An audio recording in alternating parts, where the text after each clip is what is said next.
Hey, welcome back to 90s Bball Cards. Jake Roy here. So we've got a fun product that we actually did a similar version of, but something different. Fan favorite product. So let's get right into it.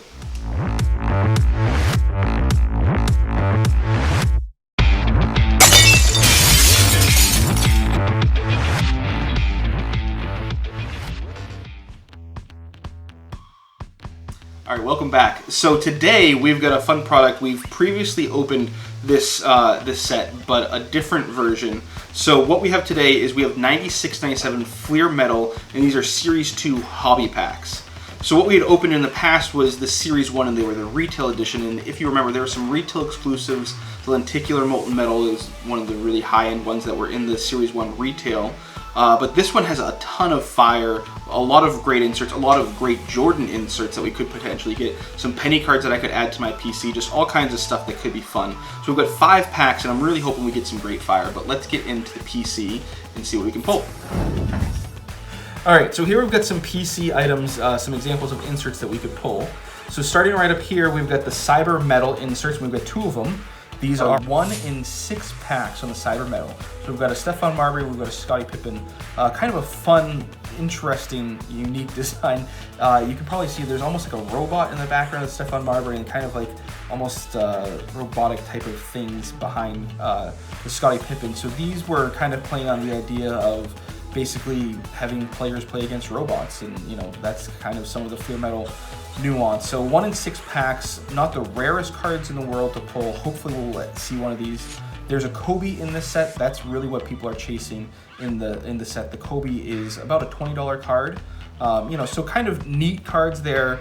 Not anything that I was terribly interested in as a kid, but you know, had to get a couple for the collection, right? So that's the Cyber Metal. And moving up, this kind of jumps all of a sudden in scarcity. So moving on to the Freshly Forged, we've got here a Penny Hardaway and we've got an Allen Iverson. These were 1 in 24 packs. So the easiest thing to pull is 1 in 6 packs, and then the next thing is 1 in 24, which is a considerable jump. So these are pretty fun. You know, you've got some of the rookies. Iverson was a rookie. He was the #1 pick that year.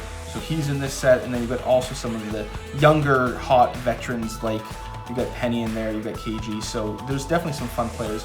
Not a ton of value in cards in this set, but you know, it's fun to be able to get some of these players, and I always like this design for some reason. It kind of looked like the player was kind of popping out of the metal or getting punched out of the metal, which is kind of cool. You know, so 1 in 24, again, fairly hard to pull for something from 96, 97, but not a ton of value.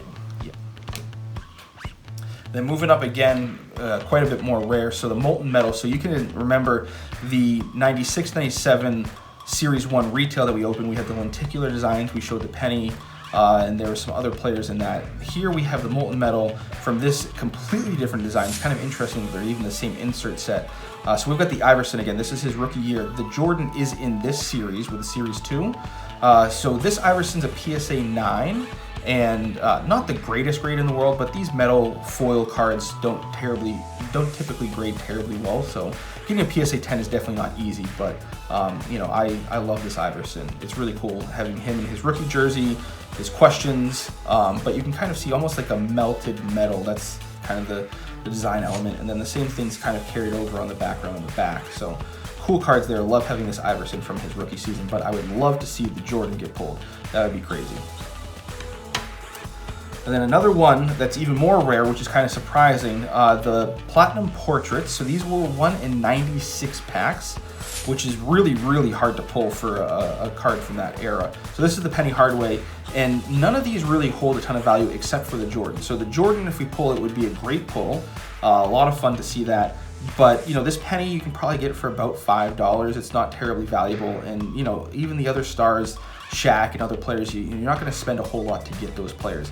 The Platinum Portraits set kind of carried through a lot of the other Fleer Metal products. In the next year, 97, 98, that set was a very hotly collectible, highly valuable card for any player. So interesting that this is so different in a lot of ways, but fun to see us get another. I've got a ton of these pennies, but I'd love to see us get a Jordan. And then a set that I absolutely loved as a kid, Net-Rageous. So these were 1 in 288 packs. So these were really the crown jewel of this product. die cut. You get a lot of foil. These are very susceptible to damage, and actually this one I picked up, but it's got some nicks along the way. So, you know, it's a PC item and something that I love, but nothing worth getting graded for my collection. If I pulled another one out of the pack and it came great out of the pack, or I pulled the Jordan, which there is a potential to get one, you know, those are something, if they grade well, are very, very valuable. So it would be great to see us get, you know, the Jordan, depending again on the condition, is probably about a $400 card. And then this penny depends on, you know, when you see them pop up, but probably about $50 is what you're looking at to get for the penny.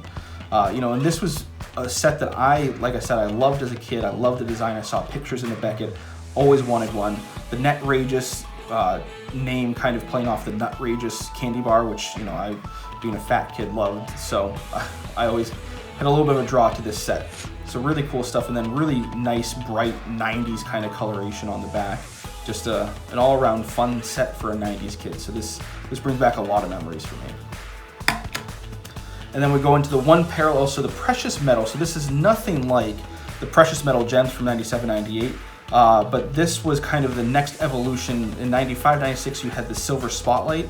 So they kind of upped the game a little bit and made this, if you remember from the base set, you got kind of like almost rainbow color over here until you get into the diamond print for the metal. And this, they just made all metal. In pretty cool looking stuff. And some of the subset cards, which you'll see us pull, hopefully some of, they have the same parallel. So there's a penny from the Metal Shredder subset. There's also a Jordan from the Metal Shredder subset, which I would absolutely love to see us get. Those are great looking cards in this parallel finish. So this is 1 in 36 packs for this. This is a Brian Russell. So not a terribly valuable card on the Brian Russell, but still really cool looking. And when you see it next to the base set, it's quite a striking difference, but it can go unrecognized sometimes if you don't know what you're looking for. So keep a lookout for those in the packs. So let's get right in and hopefully get some fire. All right, so here we've got it. We've got 5 packs. This is the first pack. We get 8 cards per pack, and I love how they highlight 100% etched foil. So that was really a big selling point to these.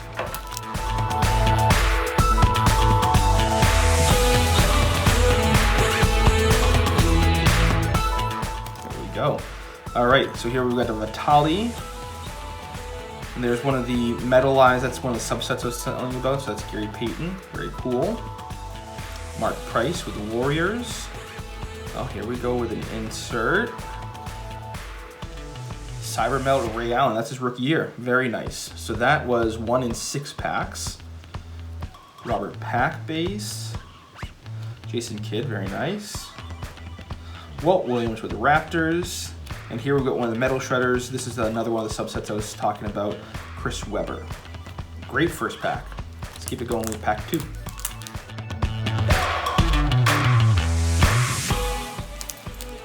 All right, Thunder Dan Marley. Oh, nice, freshman foundations there with the Todd Fuller. That's a subset. Ronnie Cycli, Magic fan. Larry Johnson, very nice for the Knicks fans. Rod Strickland, I loved him. Anthony Mason. Sam Cassell with the Mavs. And here's another metalized subset of Scottie Pippen. All right, pack 3.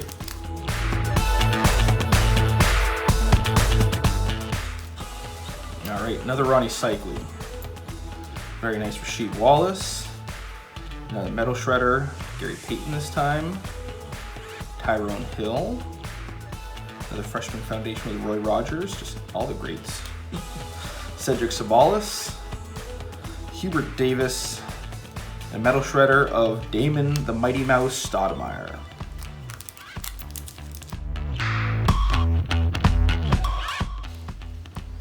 All right, love that KG metalized. Dale Ellis. There's a Kobe rookie, very nice. Careful with that one. It's a great pull there. Metalized Hakeem. Lorenzen Wright, that's a rookie as well. I'm not even gonna try that name. Robert Pack again. Another Jason Kidd. All right, we're doing great. Let's see what we get in this last pack.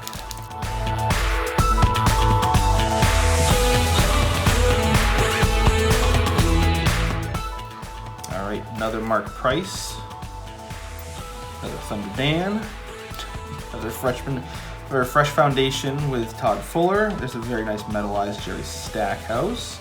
Grant Hill, the cover athlete. Love that. Trell Sprewell metallized. Rodney Rogers. And a rookie Stephon Marbury. Not bad at all.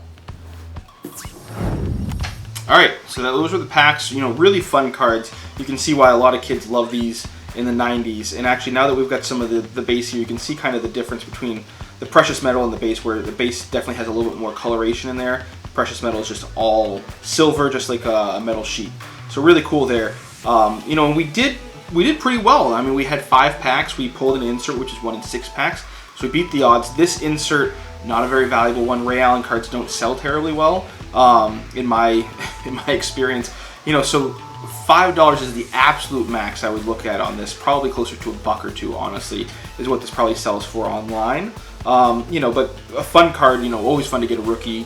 You know, the Bucks had some fun jerseys back in the day, so cool stuff there. And then getting 2 good rookies. Stephon Marbury, you know, he had a great career. I loved watching him play for the Timberwolves. And then he also had a great career over in China, which was, you know, has a lot of fans that look for his cards over in China, which is fun. And then the Kobe obviously is, you know, the crown jewel of what we pulled, and the best rookie that you can get in this class. So the Kobe sells for about $5 to $10 depending on condition and a lot of other factors. Some people do get these graded, and if they gem, they sell well. But not a card that I'm going to look to get graded. But definitely fun to pull that. Really cool looking cards, you know. So that was what we pulled in. I love some of these, some of the subsets. You know, this metallized. This is another one that there's a precious metal of Kevin Garnett that I would love to have pulled. Obviously, we didn't, which looks really cool. You can see, you know, this is all silver and really looks pretty cool. He really kind of fades into the background. Looks like he's getting kind of eaten by the card almost. It's pretty cool looking, almost like a comic book type strip. Metal Shredders is another one that I absolutely love, and then the Fresh Foundations is one that you could argue could have been an insert set by itself, and there's actually a couple of other of these subsets that I wonder if they were maybe going to be inserts at one point and they decided no, we'll just put them in the base set. But really cool looking cards here for those. So fun stuff. You know, we didn't get the crazy pulls with a Net-Rageous or Molten Metal, whether the Jordan or not, but these are really cool cards, really great cards to get in your collection if you have a player that's in these set. Really interesting thing with the Molten Metal here and how they decided to do the 2 different designs and put them in different series. So my question of the day for you is, there are a couple of different sets. Topps did it with some of their Stadium Club sets, and then we see it here with this Fleer Metal. What do you think about kind of doing the split design, having something released in a different design in Series 1, but then under the same name in a new design in Series 2? So drop that down in the comments what you thought about that. I know for me personally, I wasn't a big fan of that, so I'll just kind of tip my hand. I always like the idea of, if you have a different design, make it a different insert set. Even if you try to do something similar for the name. I always thought it was just kind of confusing. You know, some things with the Topps Stadium Club that I remember back in 95, 96 got really confusing for collectors that were looking for a certain player, and then they would see the same name but completely different design. I just like keeping it simple so you know what you're trying to look for, but you know, I know some people must have been fans for it, or they wouldn't have done those types of productions. So let me know down in the comments what you think about those. I call them split designs. So let me know if you're a fan or not. And as always, thanks for watching these videos and coming to talk about this great hobby. I hope you enjoyed this pack opening. These were a lot of fun for me to open. If you're new here, please consider subscribing. Hit that bell icon so you don't miss any videos in the future. New pack openings like this will drop on Wednesdays, and then any bonus content will drop on Fridays. Thanks.